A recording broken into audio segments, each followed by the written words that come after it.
What's up, people? Welcome back to the Barebow Project. This episode is the World Games episode.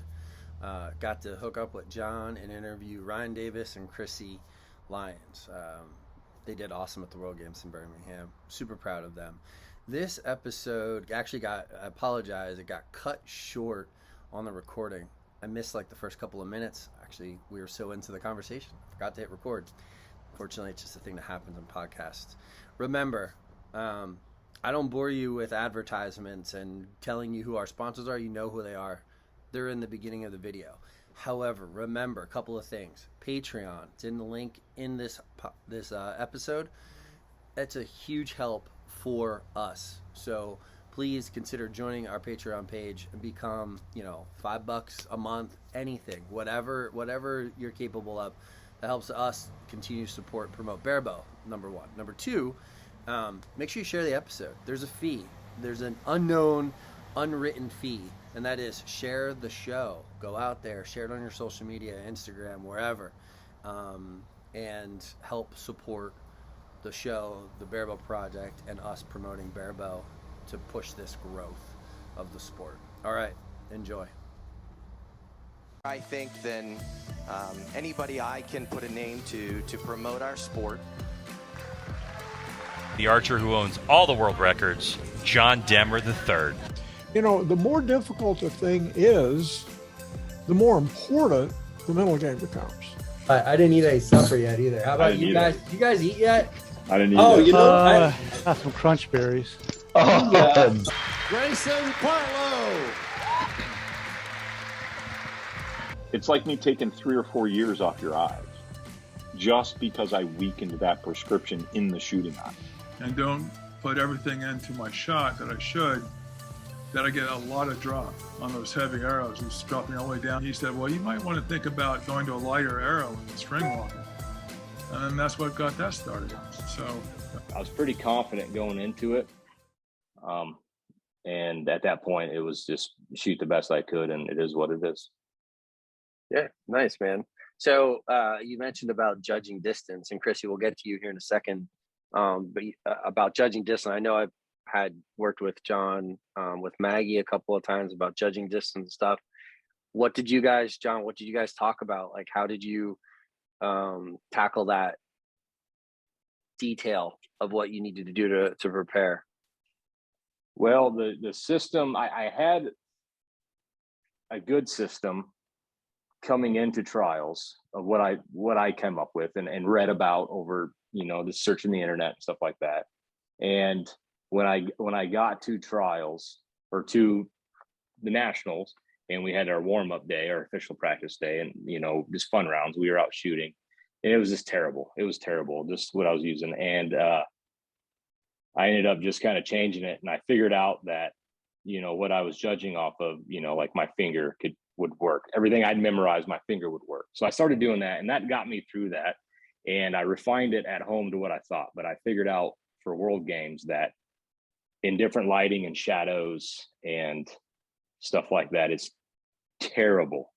It's just not accurate enough. And you can't, judging off a finger, holding your hand out, judging, you just can't, you're just not accurate enough on your first arrow. And your first arrow needs to be good. You can't run a decent scout arrow at the World Games. That's not going to cut it. And it's probably going to be the same way in Yankton with these guys, So your first arrow, if it's a 4, it needs to be a really good 4 because your second and third one need to count. And you can't show up and shoot a high 3 or a low 3 and then walk your second into a good 4. It just doesn't cut it. So I'm going to go back to my original system and refine it, and that'll get me right in there. I'm pretty confident on it. I got to work on it a little bit more and refine it. Okay. Demmer did tell me that my system wasn't accurate enough. Did you? Can you elaborate on that? Probably. Yeah, he warned me about it. He's like, So, and John, can you at least speak to, though, like the level of consistency that you have in that and how you would do it? Or,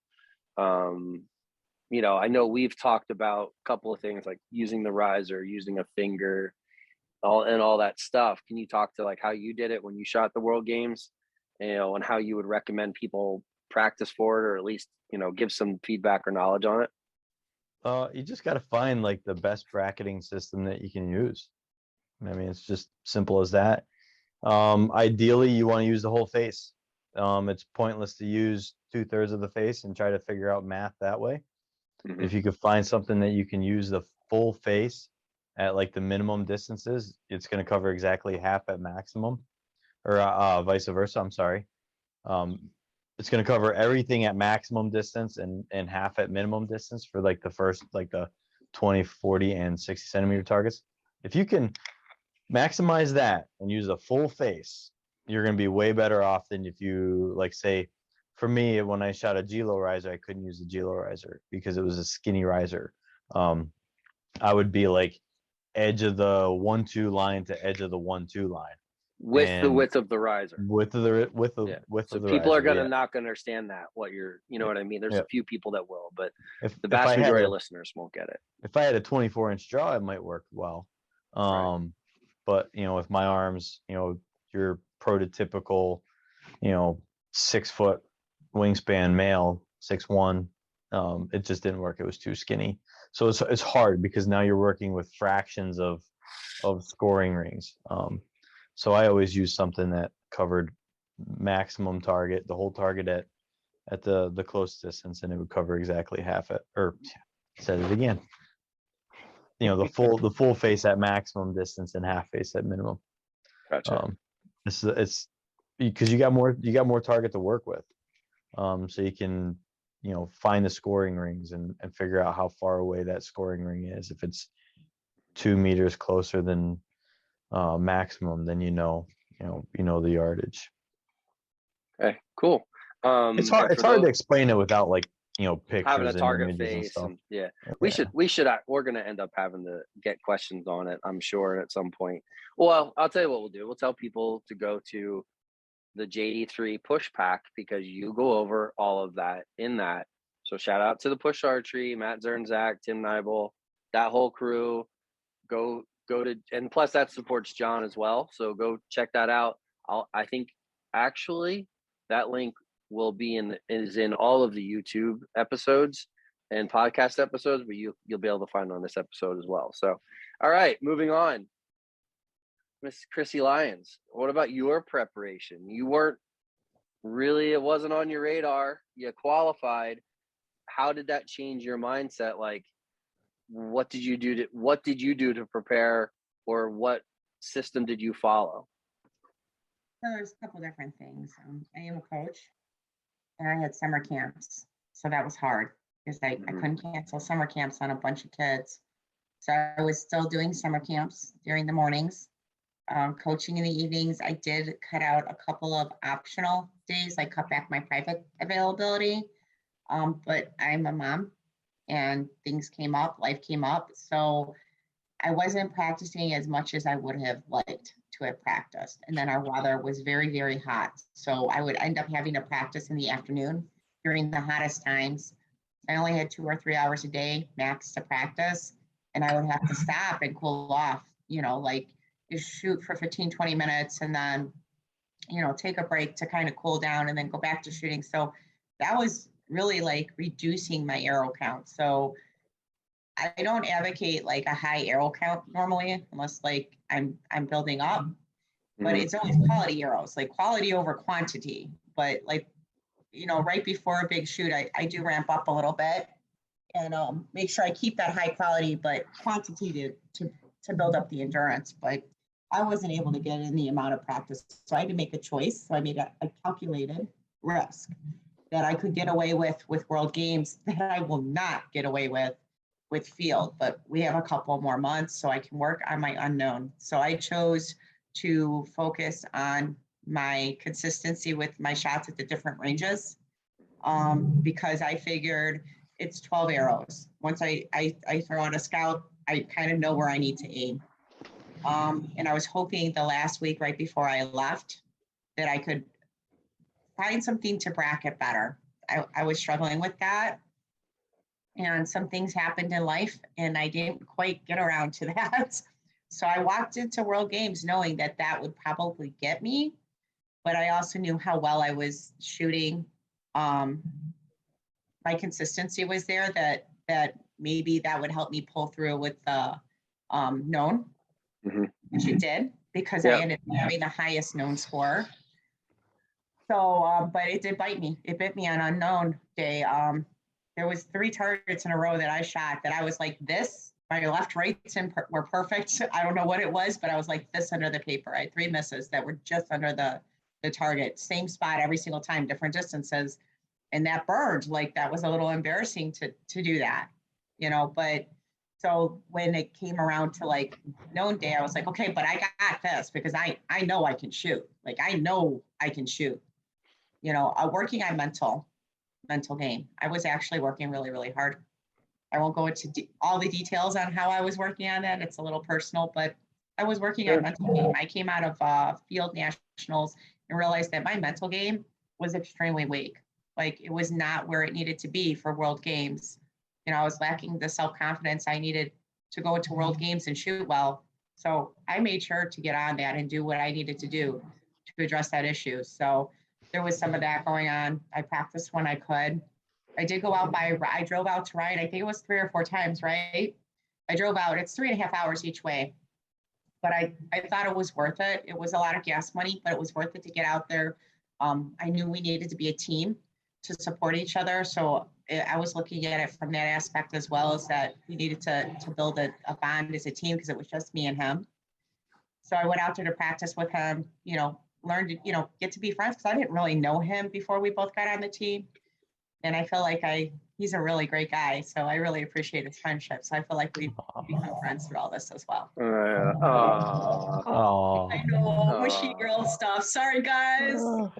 No, he's Ryan's blushing. We all do it. Like, we all, like, a lot of us, like, if we just wanted to shoot our bow, we could do that in our backyards. Like, you know, it's fun to go to competitions, but the other aspect of going to competitions is you meet people and you become friends with them.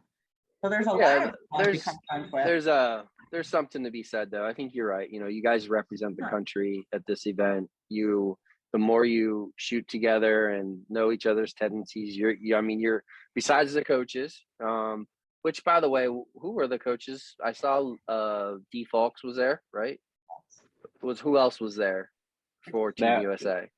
He was the coach, and then Letitia was the team manager. Okay, good. Okay, so again, I don't know if you guys ever met D, but you know, you're not going in completely unknowing of the people around you, and the fact that you guys were as close as you were, it's actually pretty convenient. 3.5 hours isn't that bad, but to get that experience to maybe know each other's equipment a little bit, because you got each other, and that's pretty much it.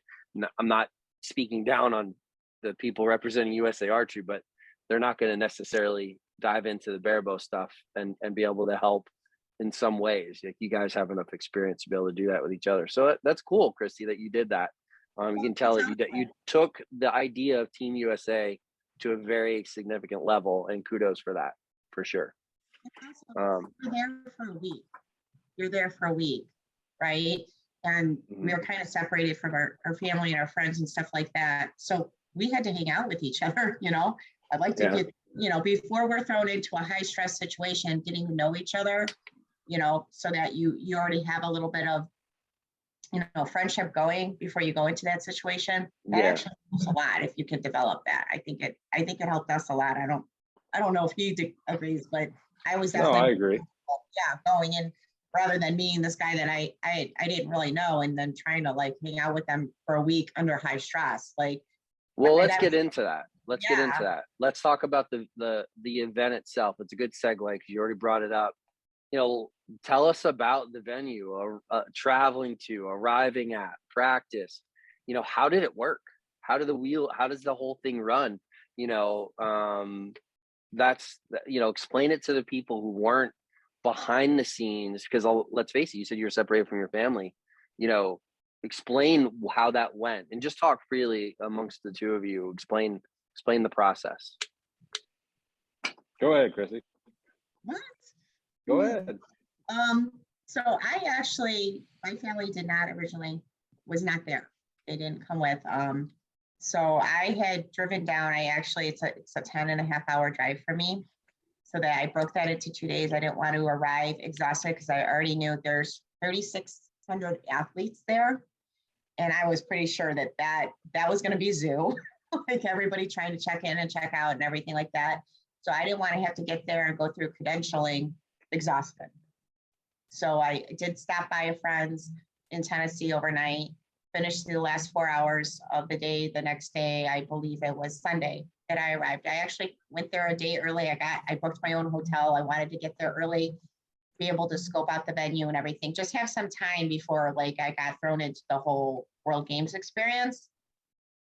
So I did get my credentials and I was able to go up to watch the Oli people, kind of get to know them. They took me out to I went to eat with them that night. So that kind of eased me in because it was overwhelming. Like I walked into the cafeteria and I'm trying to be like 3,600 athletes. It was just a mass of people like getting food and you're like it was overwhelming to me to see that many people trying to get food in a college cafeteria. It was a lot. It's all athletes too from all the countries, not just America. Countries, all different languages. Like that was amazing. Like I saw these different countries, so I was like stoked because there was so many different countries walking around, and I'm like, how cool is this? But it was also like overwhelming when I went for my first meal. I didn't even know where to go to stand in line, and because it was just so many people and trying to figure out the process of how they're feeding all this people, how to get to credentialing. Like even when I went to go get my room, there was delays on that. There was delays for some people, and they were great. Don't get me wrong; they were really, really trying. But there was times that there was it took me a while to get my keys and get into my room when I did finally go to do that because there's a lot of logistics behind the scenes.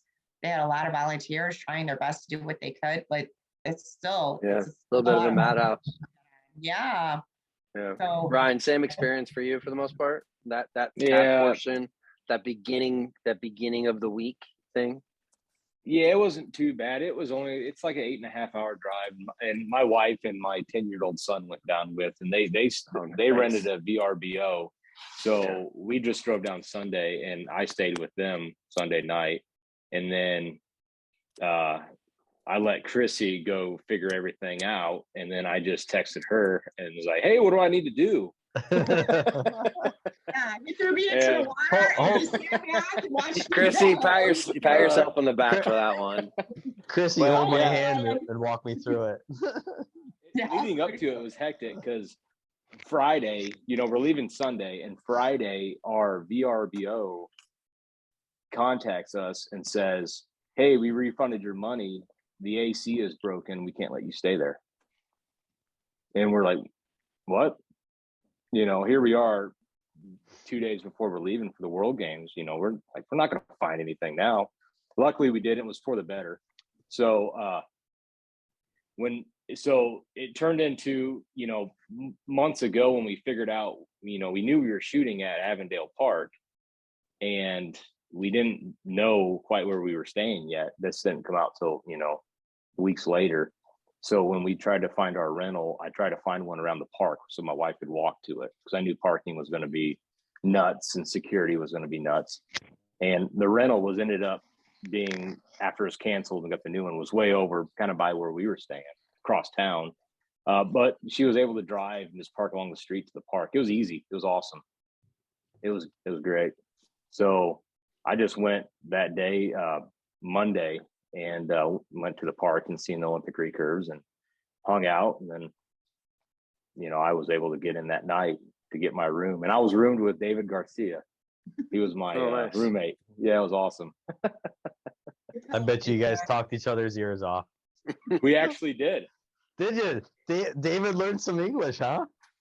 Yeah, there was a little bit of a barrier, but man, it was great. No, we held conversations and everything. He was awesome. Nice. Yeah, he's a good guy. He's awesome. He threw his pillow at me. While you were sleeping at like 2:00 in the morning? No, it was funny. He said he was gonna. I walked in after his, me and his match, and I walked in. I was just like, and he was like, "Get out!" That's pretty threw his cool. pillow at me. So they had you guys bunked with athletes then? Yep. Chrissy Or lucked out. once it started, there you were bunked with athletes. Yeah, I was with the Swedes. We had 3 rooms, so somehow out of all the Barebow people, we were the only one with like a living room. So because we had 3 bedrooms in our dorm, and so all the Swedes and the Norwegians ended up like hanging out in there. So I figured out really quick how to make friends with them. So there was a couple of days that we weren't going to really be able to eat or get access to coffee. There's no coffee makers or anything like that. So I went out to the store at like 9:30 at night and bought a coffee maker and coffee and sugar and brought it back and I left a note on there that said, for everybody that's Barebow that wants to have coffee, here's some coffee. They all loved me after that. So that's how I made friends with all of them. I totally bribed them with coffee. You bought their friendship. We bought their friendship. So no, I mean, they were all playing cards. I didn't get to like hang out with them and play cards with them, but they were all like, I'd walk in and they were all there. And I'd be like, hi, and they'd be like, hi. So they were all really, really nice. So, but it was a party up in the living room all the time for cards and coffee and, things going on. But yeah, That's cool. Yeah, it was pretty cool. Absolutely. So what did your first day? Did you guys get a full day of practice? How did that work? You didn't shoot in the course, you just went right after it? How did that work? Well, on a target on a field, just like a practice field, like not a Regular field. practice. Yeah, like a target. yeah. Where the compound shot, that was our practice field. It was a ball diamond, and they had bales, round bales set up, and we had, I think it was Tuesday. Was our official Tuesday 9 to 12. Tuesday Yeah, 9 to so our official practice was 9 to 12. Tuesday we had inspection, and then 9 to 12 practice, and we just shot, and then that was it. That was it. And then I think we hung around and watched Olympic recurve medal matches and stuff. Very cool. Very cool to sit there and watch. Did you guys get to then? Was there Team USA stuff going on, like where you're hanging out with Paige and I guess Brady? I'm trying to think who else represented us for the games. Was just the 2 of them? No. Oh, There there's was a bunch. somebody. Matthew Nofel, wasn't there Yep. 2 men? Matthew, Right? yeah, Matthew and Was there another Molly, girl? Molly Nugent. Nugent. Yeah, that's Yep. right. Yeah, we kind of teamed up with them, and we were able to hang out with them and watch their shoot ups and and all that. And then they kind of told us a little bit about the course, what they could. It wasn't anything too crazy out there, and it wasn't like you needed to worry about, hey, there was this crazy uphill target number, whatever, make sure you cut whatever for it. It was nothing like that. And that was it. Brady kind of did his own thing, and I think because of his Signing family babies and and everything stuff. Yeah. I got to hang out with their kid. Their kid loved me. Their kid kept running around. You probably bought the kid too. You gave him sugar or something. Gave him sugar. That's right. Gave him sugar. Give him pop. Oh my God, I Now- love that kid because I told Now him in moving mom mode. forward, when Brady and Toja see you, they're going to be like, stay away from her. She gives her kids sugar all the time. He kept That's getting on the table to come hug me, and I was like, "Oh my God, you're so cute. He's really cute."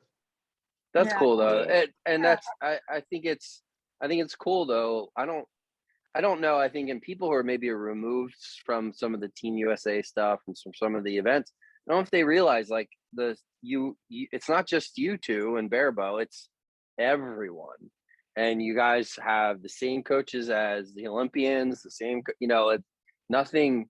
It's not any different. So like when you talk about it being the big stage and being inclusive in that regard, like. It is. It's Barebow has a place at the world stage, and it's cool to hear it coming from 2 people who've literally been shooting Barebow for 2 years or better. and to know that, that's available to others in 4 more years. Or is this game, and I don't remember, John, is this a 4-year rotation 4 or a years, 2-year? yep. It's 4 4. years. Yeah, the next one will be 25 in China. It's the year after the Olympics. It's always the year after the Olympics. Yeah. China. So very cool. Interesting. You gonna go for that one, John? We'll see. Well, so we've gone through. If I'm not dead. Keep losing weight, you're gonna wilt away to nothing, my guy. Maybe. Yeah, maybe.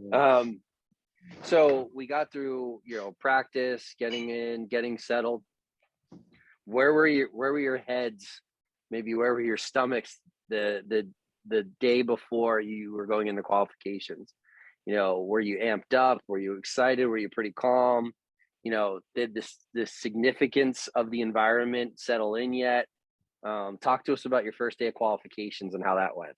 Ryan, why don't you start? All right. Yeah, I was pretty, you kind of have, we had 50 some days leading up to it. So by that point, I had my head pretty well wrapped around the World Games. And, if you visualize things, you can get your heart rate up in practice, and you can, do some of that stuff. So I just knew that I needed to go and just shoot my shot, and practice day went well for me. I had no issues there. I was good. And, leading up to, the morning of qualification, on marked ground, I was confident. And then I didn't really lose confidence quick, but I kind of did after I started realizing that my judging was just not going well. I was just like, oh man, here we go. Okay, let's just do the best. Let's make the best I could. And it wasn't terrible. It could have been much worse, but it could have been much better as well. So it was a good learning experience. And all I could do was I knew if I didn't keep my head in it, I was going to get worse with it. So I needed to just keep on making good, strong shots and doing what I could do to minimize the point loss. And I got through it. It wasn't a big deal. And afterwards, my confidence did boost, because I knew going in the mark round, it's like, oh, it's okay. I'm going to I'll get points back. I'll get maybe a couple places back. I was practicing really well, and I didn't really have any mark distances that were giving me problems. And I was pretty confident with them. And we started on a 25-meter 40, which is kind of a challenging pace, and shot it good. And went to the next target, and I threw, I don't remember how it went, but the next target, too decent, and then I threw a 1. And I actually thought I broke the ring on my Fairweather tab. I thought it broke on me. And I don't know what it was. It was, I did something. It wasn't like a yip or a big pluck or anything. I just threw a 1. And it seemed like after that target, I lost my form is what I did. And I kept making what felt like good, strong shots the rest of that round, and they weren't scoring good at all. I mean, and then you started, moving the plunger tension, because you're hitting lefts or rights, and you start chasing your tail, and then you get 2 down low. So I give it a little bit more, less crawl, then I blow 1 up high. And, it just kind of, and then your mind starts messing with you. And then I was like, oh, this is horrible. This is quickly going bad for me. But it is what it is. And luckily, there is the shoot up. So I was just like, I just have more work for myself tomorrow.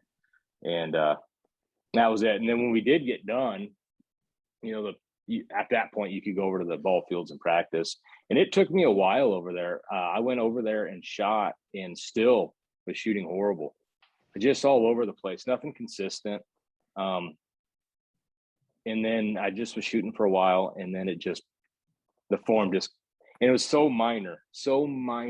It just came back, and then everything was back down the middle. And I was just like, oh, you dummy.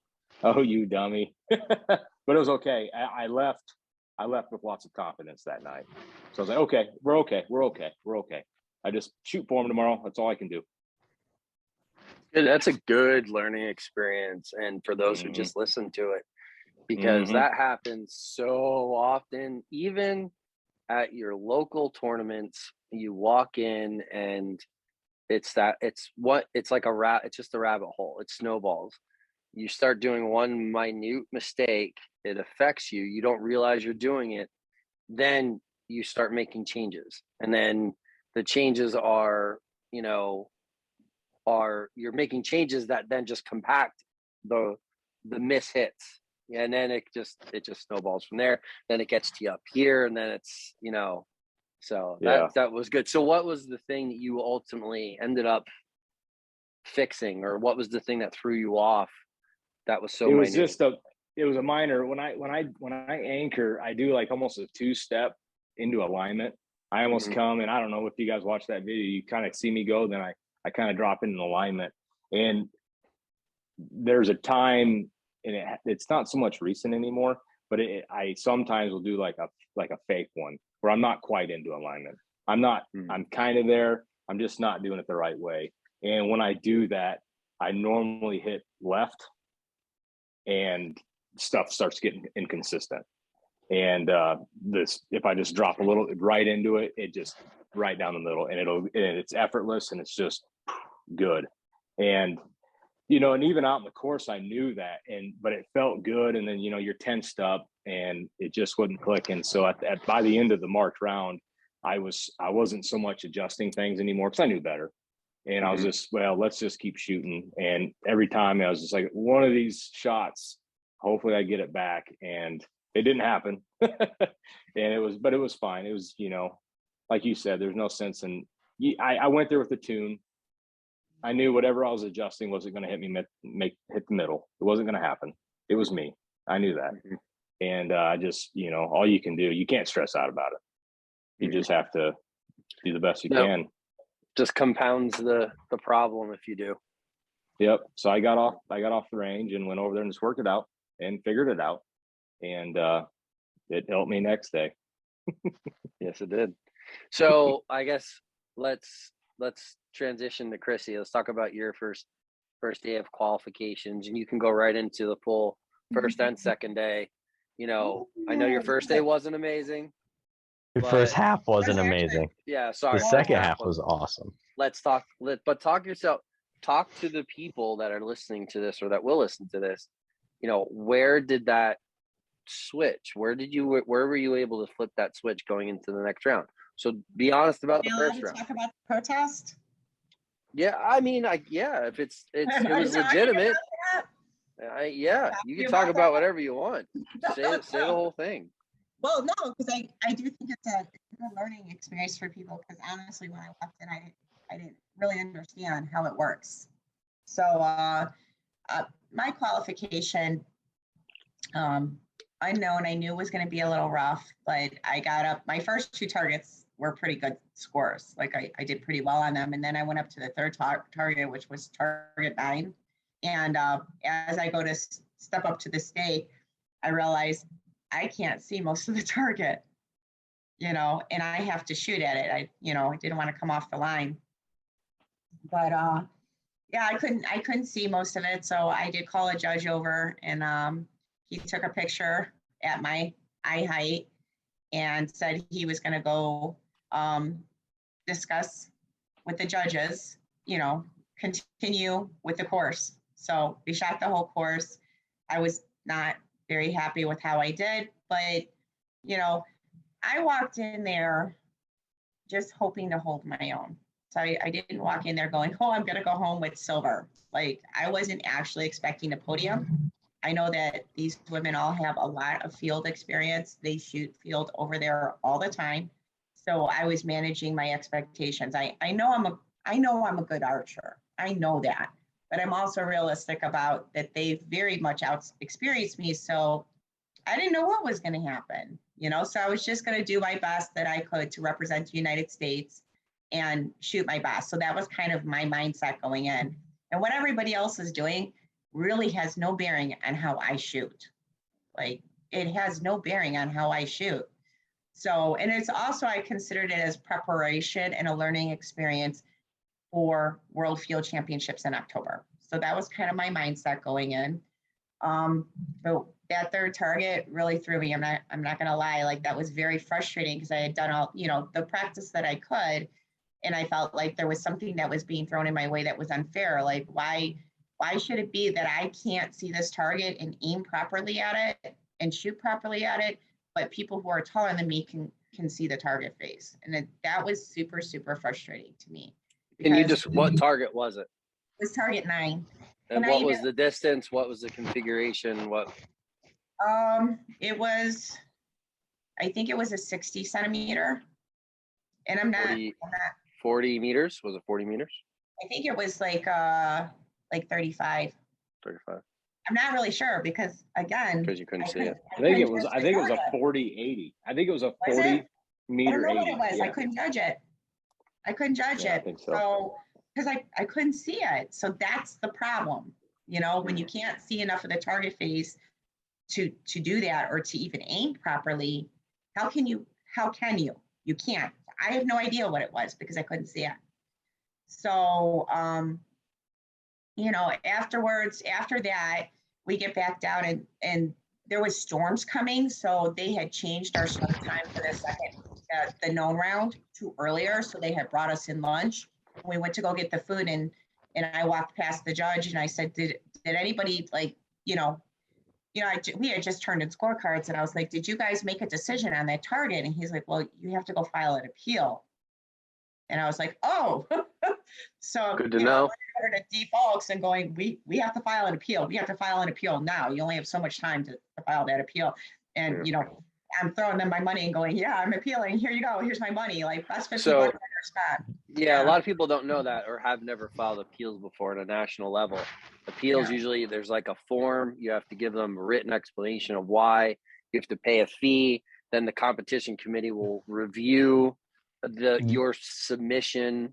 Usually you have to give the rule that's being broken. Yeah. And so long story short, you filed the appeal. They approved your appeal. And what resulted from that? Did you get to move up to where you could see and then shoot, or how did what happened? No, because they had already shot the target even before I got there. They ended up removing those scores from the final scores. So they ended up removing the scores from target 9 for everyone. For everybody. For the women. Okay. For the women. Okay. For the women. Sorry. For the women. Yeah. Kept it, but for the women, it was removed. Interesting. Okay. Did you get your $50 back? I did get my money back. I actually did get 60 because I have the exact 50. But no, they did give me the money back. So I got if you win your appeal, you get the money back. So I think it's just they don't want people to throw. I believe that rule is there because they don't want people to throw frivolous appeals. Yeah, they have that in other organizations as well, like IBO. Right. If you file an appeal, you get your money back, but you got to cough up to $50 or $100 to file it. Right. So just understand they all do. There's a time limit that you have to file that. So that usually it's a half hour to an hour. Yep. I don't remember how long it was. It was not that long because I was running to file it. So usually, a lot of times too, you have to file, and this is just for educational purposes for coaches and competitors, and maybe and probably more so coaches for like kids and stuff. Was where we see this stuff most often. But it's usually before you sign your scorecards as well.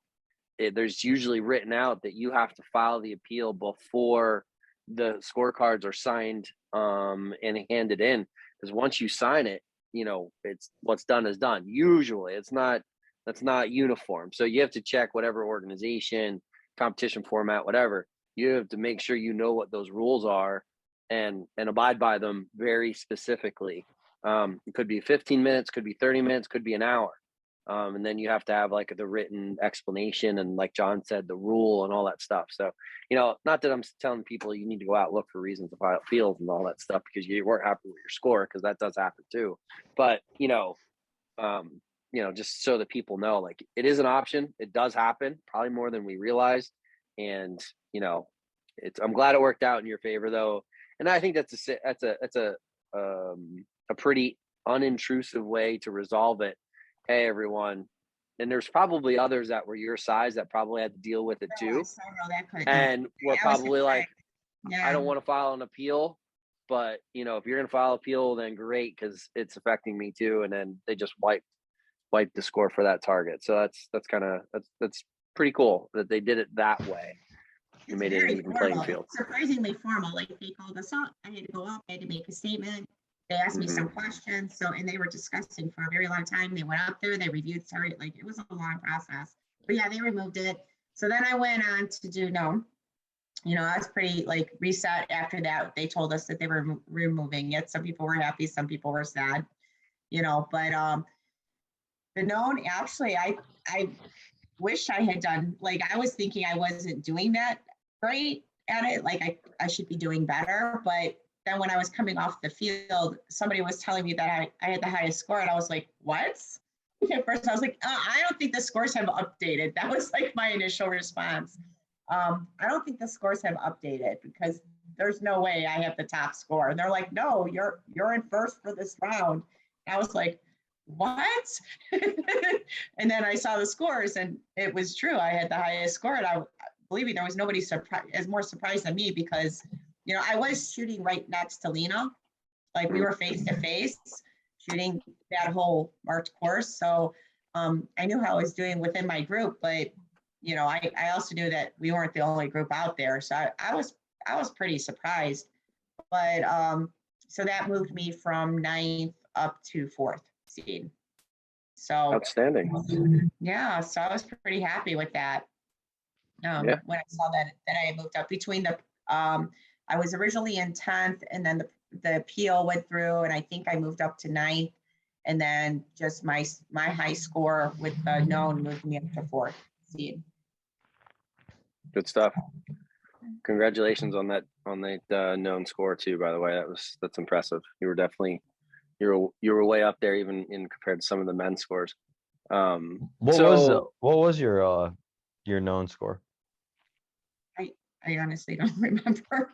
It was a lot of numbers for the whole week. 280 something, 281 maybe. Or no, I don't remember it. I don't remember either. I remember looking at it, but I don't. It's definitely. What was it? The unknown or the known was definitely not in the 200s, but because it's half a round, Frank. I think it was a 152 or 153. 150s, nice. I think it was a 153. That would have been a 2-day score, I guess. What? Yeah, she beat me. She beat me. I was just gonna ask you, Ryan. How did you? Well, Ryan, you sucked. I know. That's the difference between 4th and 10th. Yeah, I was 7th, and then after on unmarked, and then I went down to 10th after marked round. I might have shot the lowest score of the men, I think. Yeah, everybody on the men's side is like, we don't have to worry about that cat. yeah, no doubt. Boy, were they surprised. The women's scores, you have to keep in mind, our scores were also lower than the men's because we had the target removed. We had the target 18 points so our scores were not the typical scores because there was a target that was removed from the scores. So it wasn't based on 72 arrows, it was based on 69 arrows. So your matches, how about that? Let's talk about your matches to figure out the gold, the medal matches. How did that like impact you as far as like when you were going to shoot, who you're shooting against? How did they do it? Did they do it on the course? Did they do it in special targets? How did that work for you guys? Go ahead, Chrissy.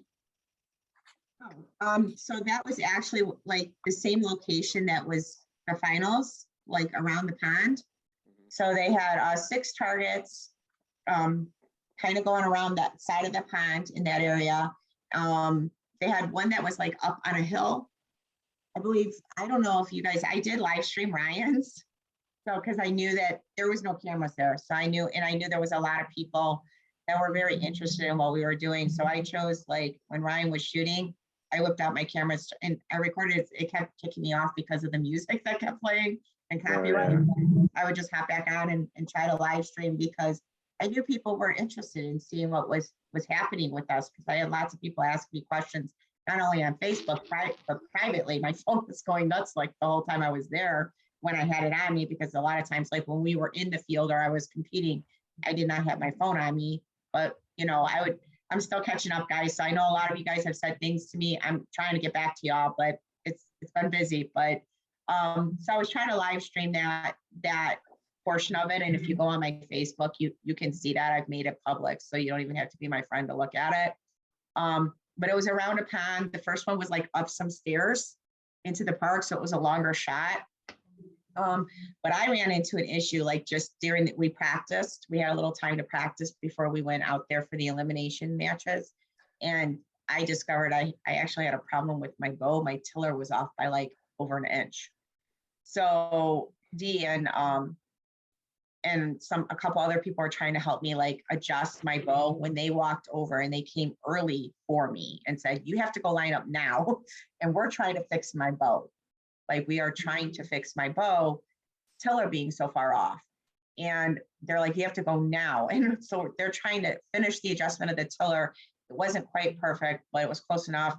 I literally shot one arrow and then had to go do my elimination match. So I shot one arrow at 45, went out there in an elimination match and prayed that I could adjust on the fly, which is what I did. Like I just, did the best that I could with it and somehow shot really, really, really, really well. So I was shooting against the Germany.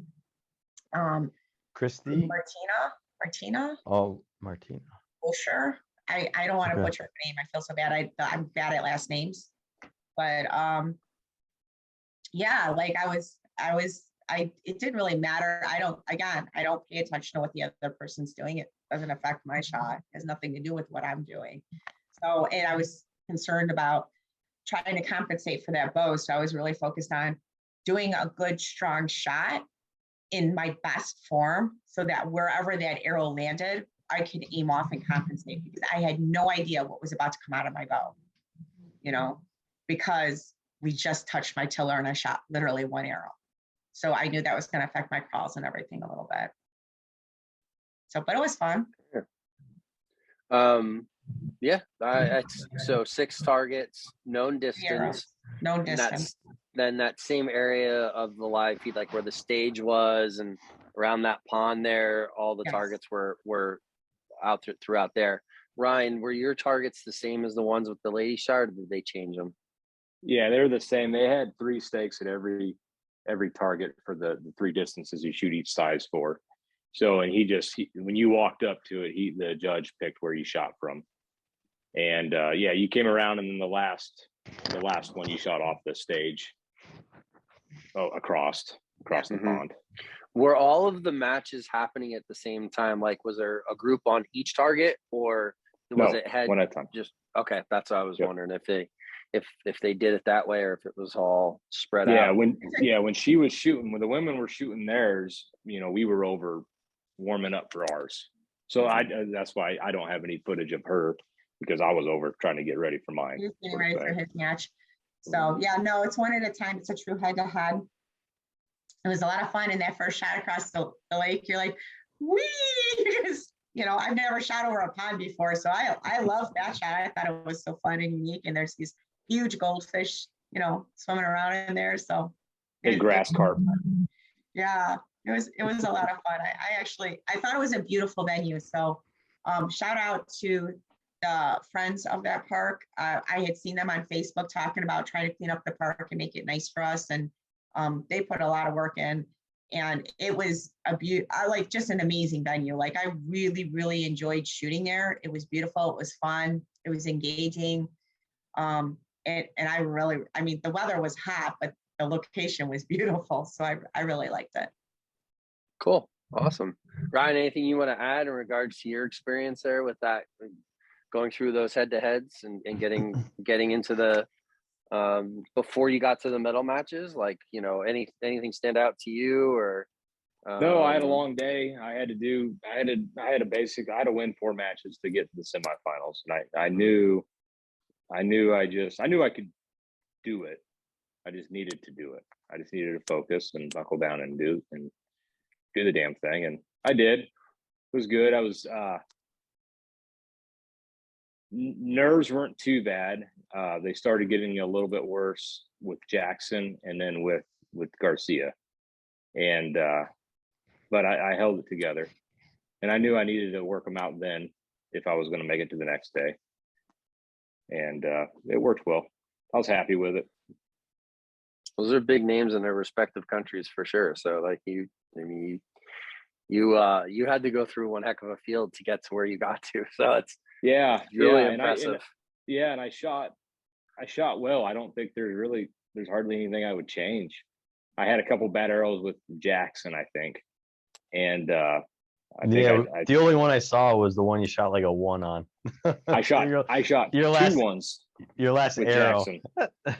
Yeah, and I shot a 1 on the first target too. Yeah. So, your scores for your matches were really high, like some of the highest in the field when you look at all of the matches that were going on. So like you were definitely in a group. I think I remember messaging in our group message. I was like Ryan is on fire right now, and we're watching those scores. I'm not a fan of that scoring app at all, but you know, I'm like, we're refreshing and trying to see what's going on. But yeah, dude, you hit it at the right time without a doubt. So I did. Those changes or the practice at the end of qualifications, going to the practice range, working yourself, it stuck and rolled you right into that next day. So I guess that's a good way to kind of lead into, like, you guys made the medal matches.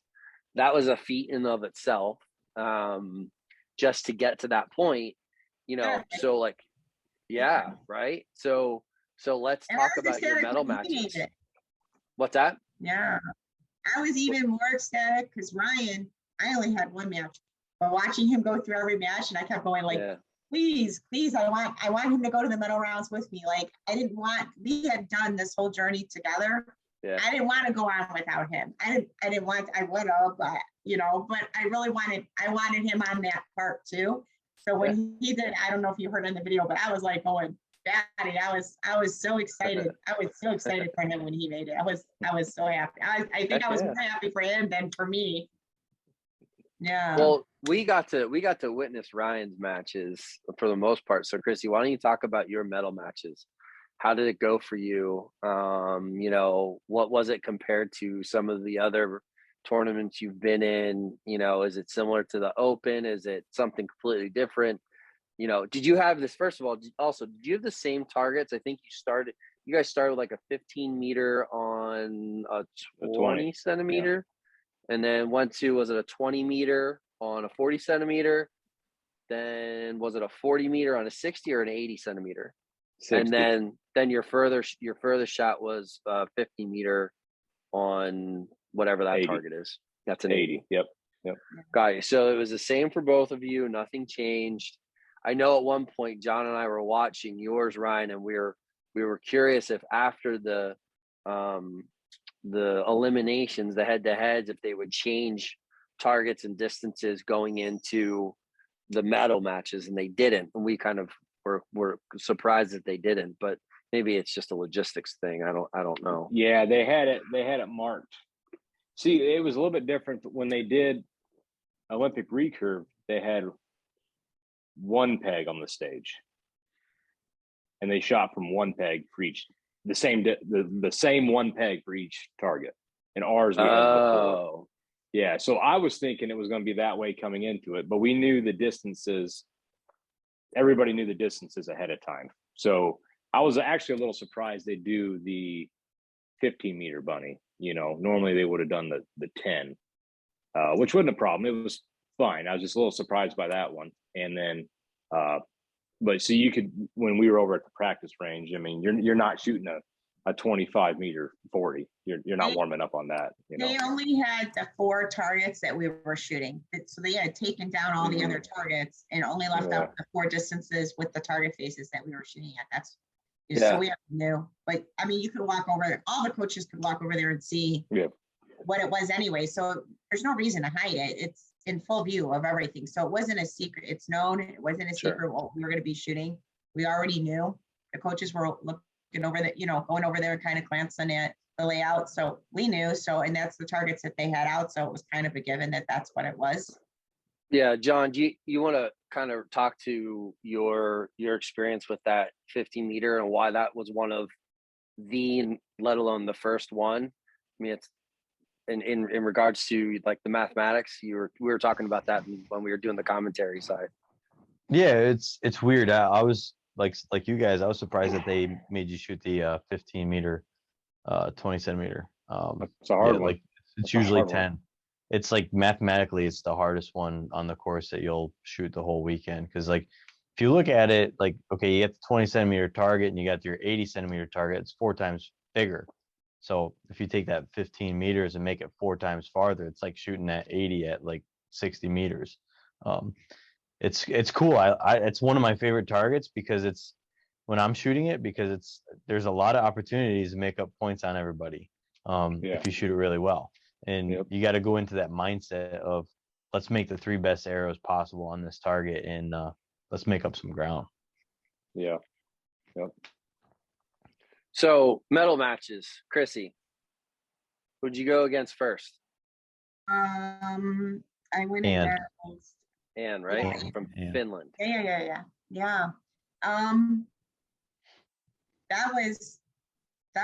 It was hard to not get too pumped. I mean, you can't avoid a little bit. So there was a little bit because we were in the USA. So I think that I walked in kind of twofold. I was really excited that it was USA. My family surprised me that morning and flew in, including the military. I gave my daughter that's in the military emergency leave. So she surprised me that morning. So I wasn't expecting them there, but with a crowd there and they were really like pumping me up. So it was hard to try to, it was cool, but you're also trying to block it out. Like it wasn't like if I had gone to another country, they wouldn't know who I was, and they wouldn't care. And that's kind of in its own way less pressure. So there's more pressure to be there for the home crowd and do well for the home crowd and for everybody that was supporting me. So there was a lot of people showing me support, and I wanted to make them all proud. So there's that mental of I've got to block all that out and not think about that. But I was still excited to be doing it on home soil. I didn't know how it was going to go, especially because I still was having problems with my bow, but I didn't want, so there was that, we only had an hour. I didn't even have an hour to work with my bow because I had to set up my bow and I was one of the first matches up. So my bow was still not perfect from the day before. So I had made a choice to just leave the bow as it was. Where I actually ended up hitting in the finals, like both times I went up there and shot 40, I did the same thing. That's where I was actually hitting in practice. So the goal was to try to like compensate for that by aiming off, which was very, very hard to do under high pressure situation to aim off accurately. Sometimes I succeeded, sometimes I didn't. So that was hard, but the 15 and the 20 weren't that bad. I was able to do that pretty good with Anne. I did TP one arrow. It's very obvious which one it was. Got back, didn't quite get all the way in, and arrow was gone. And I think I hit a 2 on that one, 2 or 3. It was a bad shot. I wasn't pleased with that shot. But I stood and I took, you could see me doing it on camera. Like I just closed my eyes and try to relax my muscles and just really refocus inside and try to block everything else out because I could hear everything going on behind me. Just try to block it out and really focus on, this is my job. This is what I need to do. It's only about this arrow that's going on around me. Doesn't matter. The fact that I'm standing over a pond doesn't matter. None of that matters. Just what I've done many, many, many times over again in my coach's yard, because that's where I was practicing a lot of this, in my yard, for the closer distances, and just do what I always do. So I had shot that bad arrow. I knew I just had to forget it. It doesn't matter. It's barebow. I've done this many times where I've shot bad arrows. It doesn't matter. Next arrow, what do I need to do to get as close as I can to the middle? And I nailed that 6. So, I was like, okay, I can do this, keep going. So, and that was kind of my mental process to go through the whole thing. But when I got to the last, end, in that 50, and I shot 2 threes, and I went to shoot the last, and at that point, when I went to go shoot the last arrow, I knew I had won. So I was like, okay, no pressure, like you've won this, shoot a great arrow. So I go to shoot that arrow, and it went just crazy. I think it went in the 2. And I just kind of laughed. I was like, okay, no pressure. And I shoot one of my worst arrows of the whole match. And so I'm laughing. Yeah, that's at what happened. and laughing at myself, shaking my head like, this is what happens. But and then like they finally like kind of did an announcement or something, and it just hit me. All of a sudden, like it hit me, and the thought popped in my head, oh my God, you're definitely getting a medal for USA. And I just start kind of crying.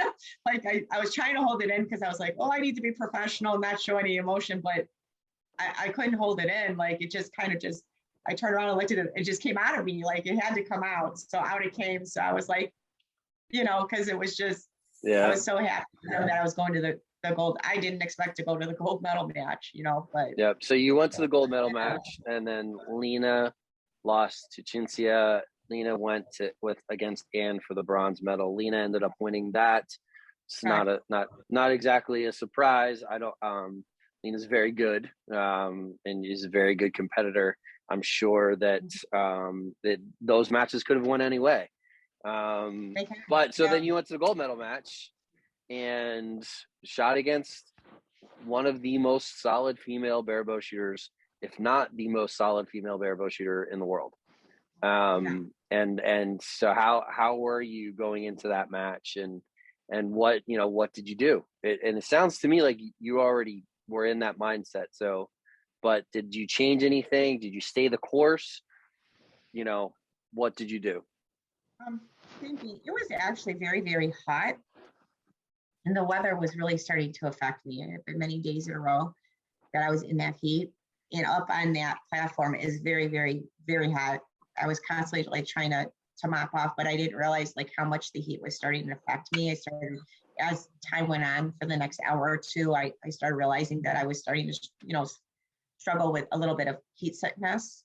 But in hindsight, I realized I actually was on the stage a little bit as well. And I was trying to hydrate and everything like that. But I think with the environment, everything going on, trying to keep my emotions in check, trying to shoot, like it was already starting to affect me a little bit.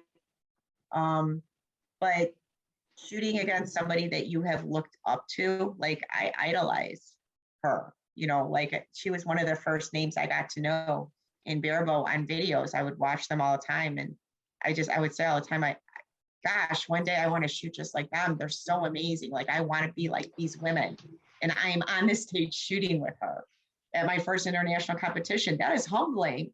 There's something so humbling about that. Like, oh, I've made it, and I'm actually shooting with these women, So trying to keep that in check mentally, I think it was more mental than anything for me. Like keep all those emotions in check when you look up to these people and you want to shoot and you do it for your country. So I was trying to stay in my bubble and just be like, it's only about the target. Don't think about who you're shooting with, don't think about where you're at. So I kept trying to do that. Again, I struggled with that 40. That 40 ate me for lunch. And that's where, so up in the first two, I knew I was keeping up with her and ahead of her. And then I hit that 40 and I was like, as hard as I tried to like aim off the way I was supposed to, it didn't work out that way. And then when we went to the fourth target, I did hit like one like really, really great arrow, but then the last arrow went wayward. And I just think I was the heat and tired and emotions and just trying to do it. But I was, I was thrilled. I was really, really happy for her. She is an amazing archer. She definitely earned it. I was thrilled with my silver. I'm not disappointed in that silver at all. I'm very, very grateful and happy that I got that, especially with my lack of experience and it being World Games, and I'm learning on the fly. So I was really happy for both of us.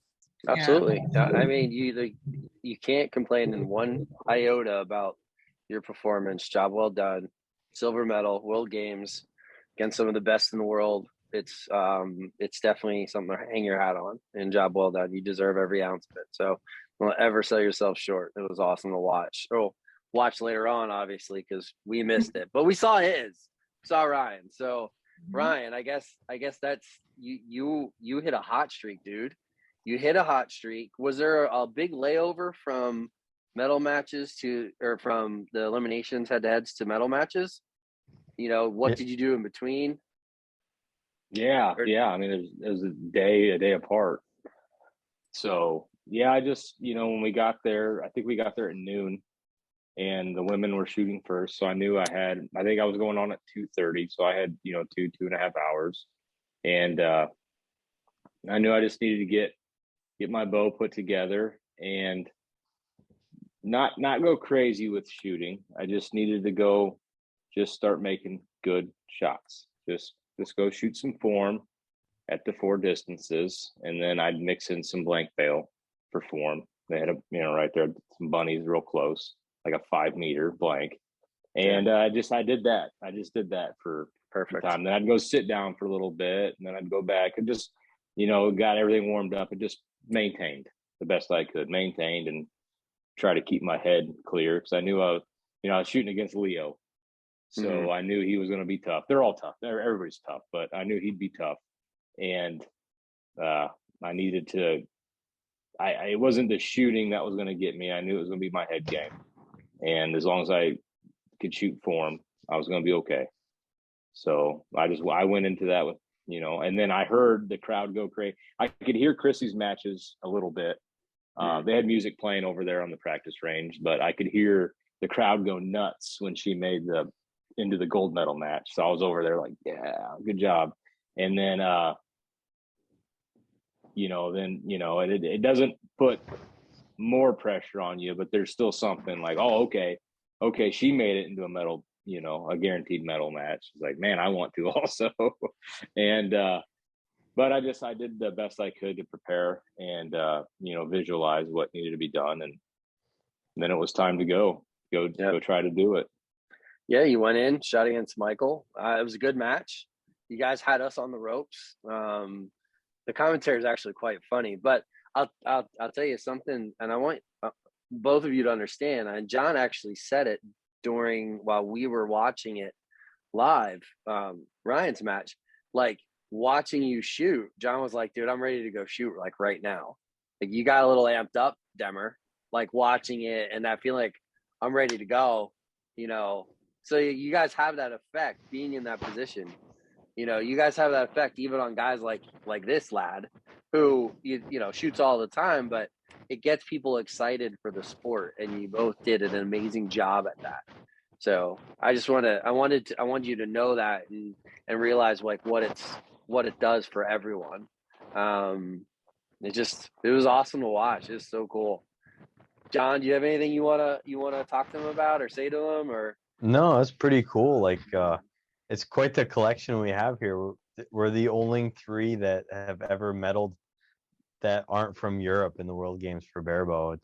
It's pretty cool. Oh wow! And And hopefully, I mean, I'm the first woman not from Europe. First woman not from Europe. first woman, yeah. Yeah, I was the second. I was the first male. An honor. And then Ryan's just the second. He's the second. That's okay. Eventually there'll be a third, and I'll just like, he's just the third. He's just the third.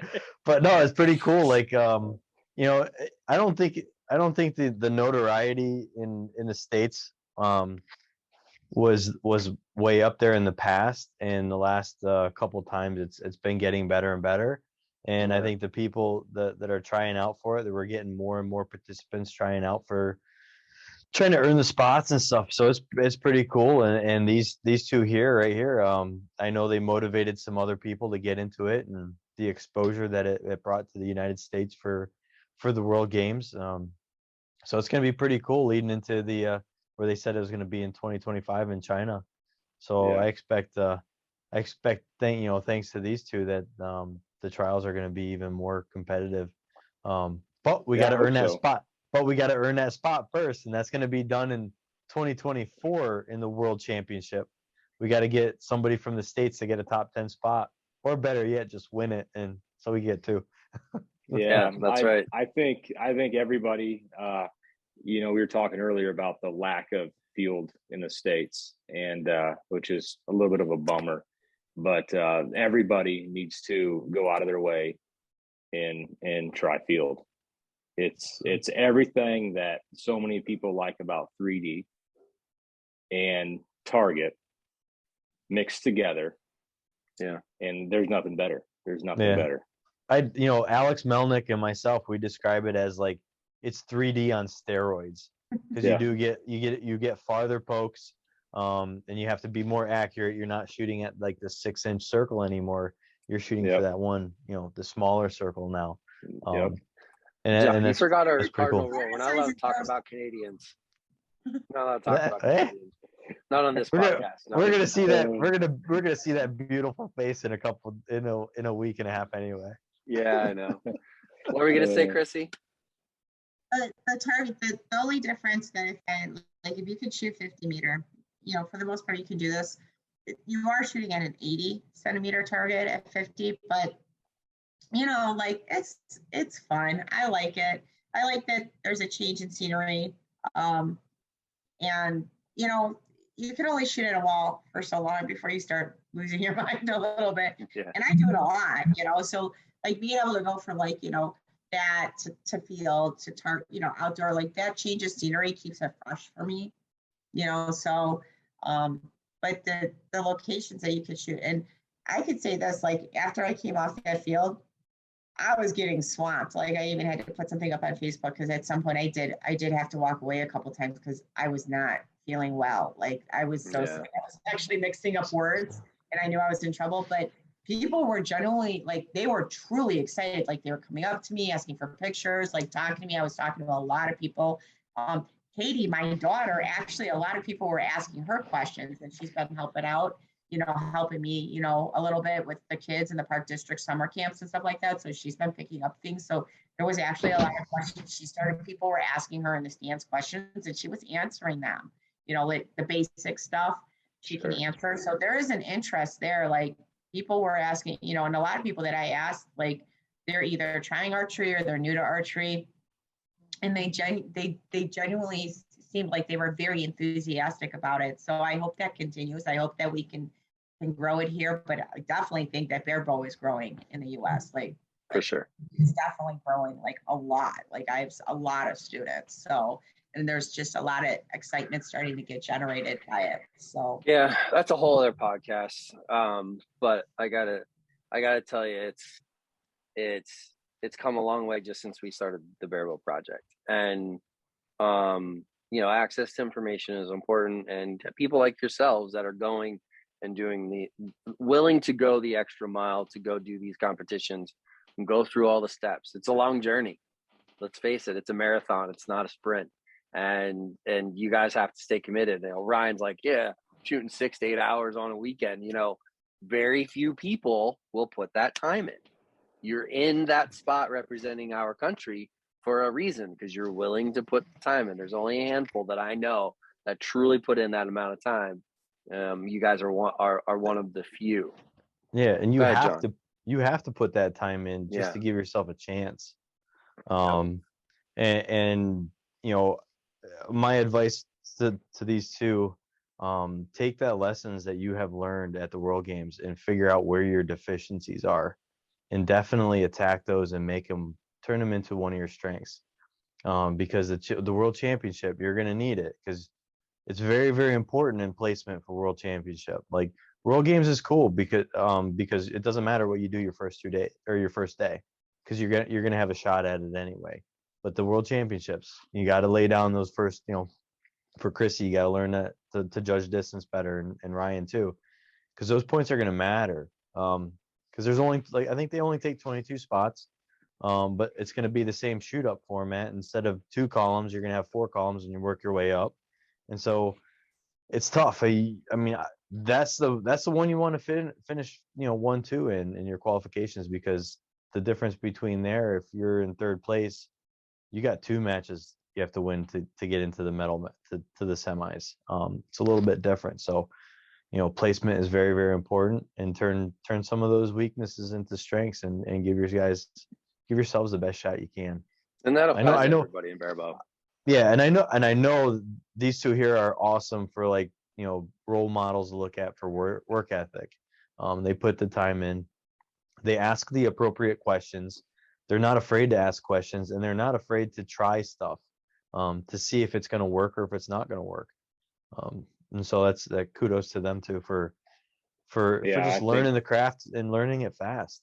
Yeah, I don't think enough people approach this with an open mind. Enough of an open mind. They kind of get set in their ways, and they just, you got to try things, and sometimes go to the extreme. And I think people would be surprised. Yeah. Say, oh, wow, that works.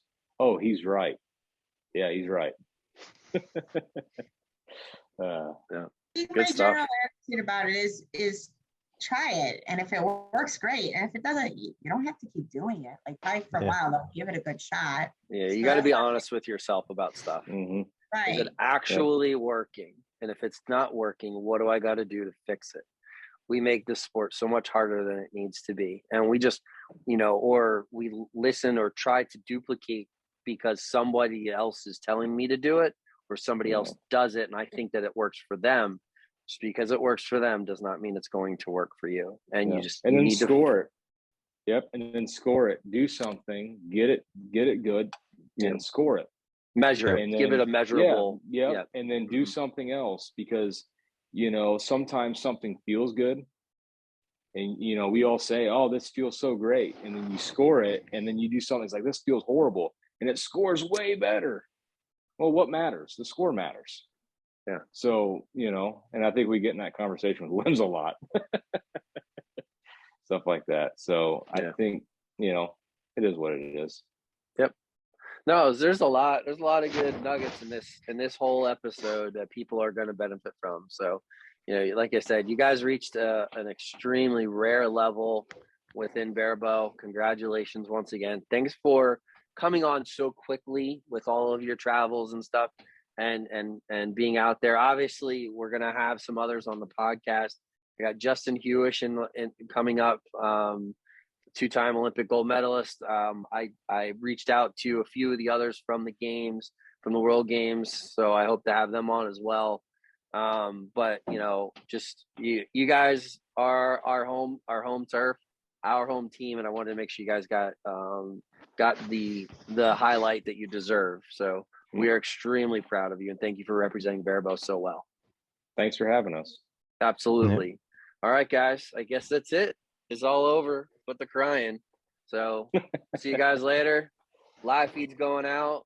John, thanks for hooking up and showing up on time. He's been relatively well behaved tonight. I don't know what the hell is going on here. He lost weight. Now all of a sudden it's quiet. I don't know what's going on, but I got yelled at. I'm not complaining. No, he's I didn't make one crack at you too, Frank. Dude, I am so impressed. I am so happy. I'm gonna the only crack I made. The only crack I made me before we went live. Yeah, it was before live. Yep, that's the only one. Yeah, if you guys only could see, if I should record the before live stuff for everyone, and then put a highlight reel or a blooper reel together because there's some funny conversations before we go live. There's gonna be a lot of bleeping too. There's gonna be a lot of bleeping. All right, that's it. I'm done. I'm out. See you guys. Peace out. Have a good night.